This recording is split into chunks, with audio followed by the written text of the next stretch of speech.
Good morning. This is Mike Ginevro, and gosh, it's an unbelievable morning here in the Silicon Valley. Here we are in the middle of fall, on November 24th, 2012. It's an incredible day. It's just so beautiful outside. Ironic to be doing this essay at this point. This is an essay that the title is first an example of how not to do marketing. Nobody knows who James Spradley is unless you happen to be a cultural anthropologist. But anyhow, it's a title that made sense to me. The essay is really about several men. James Spradley, who was a cultural anthropologist who I studied when I was taking some graduate courses at Stanford. His friend, Robert Venegna, who wrote a book about their friendship. My friend, Mike Nyhan, Mike and Jim, both had cancer and both died about the same time. And so these are my reflections on what is really life and death and meaning and friendship. And I wrote this in, as you see, in early 2003. As I begin my career in writing, I find my thoughts returning to the life and work of Jim Spradley. Late in my career in elementary school, I took a class on the anthropology of education from Professor Spindler at Stanford University. Professor Spindler's thesis focused on the role of education as the mechanism that societies use to pass on their culture over the generations. A large part of the class examined societal situations where there was a convergence of those social goals and values with the goals and values of the students. The class also examined societal situations where there was a conflict between the societal goals and values and those of the students. The former case led to harmonious educational and developmental processes. The latter case led to social breakdown and individual crises as the education system waged a kind of cultural war on its own students. Spindler's ideas influenced and reinforced much of my own thinking. As a part of the class, we read books by James Spradley on anthropology and its participant observation research model, sort of the model that anthropologists use when they're studying cultures. As I read the books by Spradley, I was amazed at their clarity and coherence. Ideas flowed easily. The visual structure of the books supported the clear, simple communications. For years as a student, I had read difficult, poorly organized, poorly articulated books. The authors of those books seemed to believe that it was their role to throw out random, chaotic, and often pompous thoughts. If the students could not comprehend the books, the students were somehow inadequate. No pain, no gain, and preferably lots of pain for a little gain. As I read Spradley's books, I realized that the purpose of writing is to communicate even complex models and concepts clearly and simply.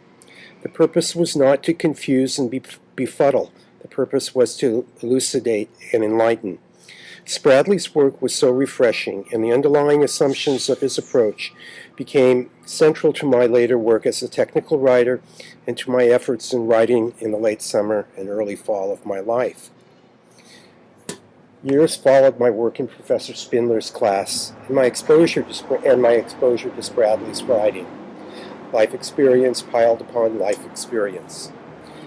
One of the defining friendships of my life occurred during my 30s. Through my church, I met Mike Nyhan, a husband, a father, a professional, a few years older than myself. For a few years, I knew Mike and his family casually, and he and his wife attended our wedding.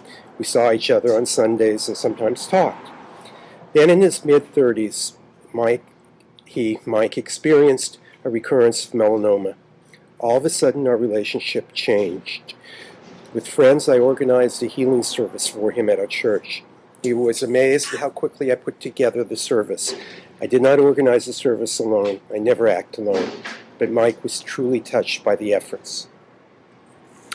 In the ensuing months, Mike and I began to run together in the late afternoons. I would ride my bike to his house, and we would run through the residential streets and parks of Mountain View, and then have apple juice on the porch of his house with his young son. Our conversations inevitably flowed into Mike's struggle with the deadly disease. He fought, oh yes, he fought with everything he had in life. However, he did not limit himself to his own struggle. He had worked in an aid organization in Southeast Asia during the Vietnam War. He continued to collect and distribute clothing for the poor, even during his battle with cancer. At the same time, he and a former college roommate set up a support group for melanoma patients. Mike became a mentor figure for some of the younger patients. In the end, Mike died.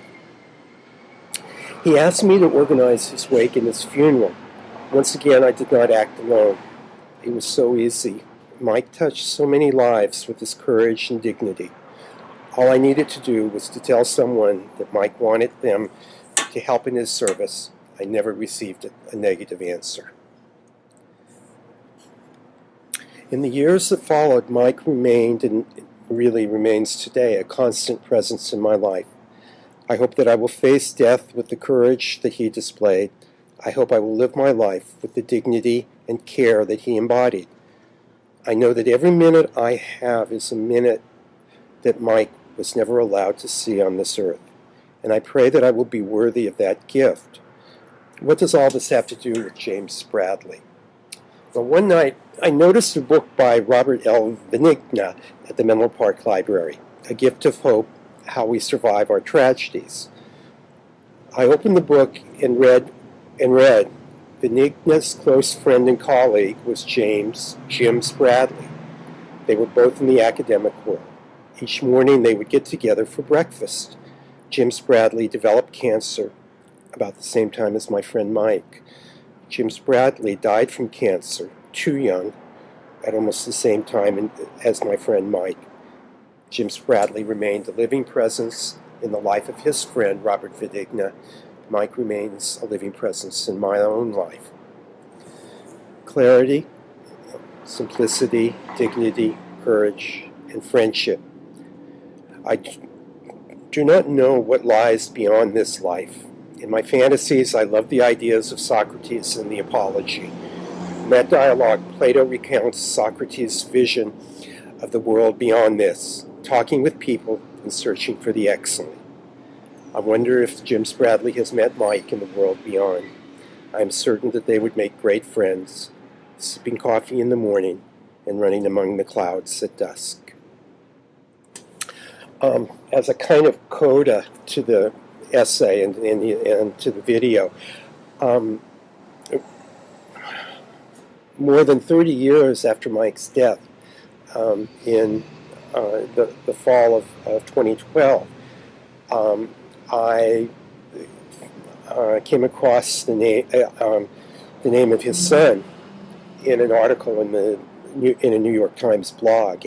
His son is a professor, and this was the first contact I had had with his son, now in his mid-30s, since Mike died. And I had a chance to tell him about Mike and to share this essay with him that I wrote now 9 years ago. And that was very special for me.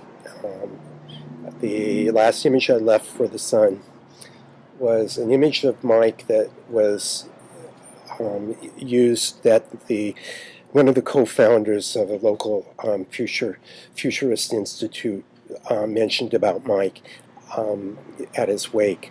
Mike worked for the institute. And he said Mike was like a young eagle just bursting into flight. And I shared that image with Mike's son, and I hope that is an image that he will always be able to carry about the father whom he barely knew. Anyhow, thank you. Bye-bye.